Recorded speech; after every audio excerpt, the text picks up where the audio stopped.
बिस्मिल्लाहिर्रहमानिर्रहीम। मैं हूं आपका होस्ट वारिस तस्लीम रज़ा। आज आपको मैं बताऊंगा ईद उल अज़हा के बारे में कि कब मनाई जा रही है, कब और किस तारीख को और दिन क्या होगा।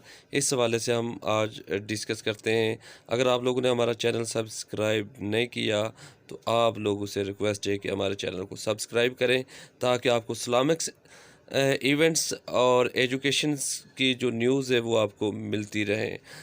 चलें हम बात करते हैं ईद कुर्बान के बारे में। तो 31 जुलाई 2020 बरोज़ फ्राइडे को ईद कुर्बान मनाई जाएगी, जिसको बड़ी ईद भी कहते हैं। ईद उल अज़हा जो है वो 31 जुलाई 2020 बरोज़ जुमे के दिन ये कुर्बानी का दिन मनाया जाएगा। तो ये एक लेटेस्ट न्यूज़ थी जो आप लोगों के साथ में शेयर कर रहा हूँ कि इसके दिन और डेट के हवाले से बहुत सारे लोगों ने कहा था कि ये सर आप सर्च करके काइंडली हमें बताइएगा।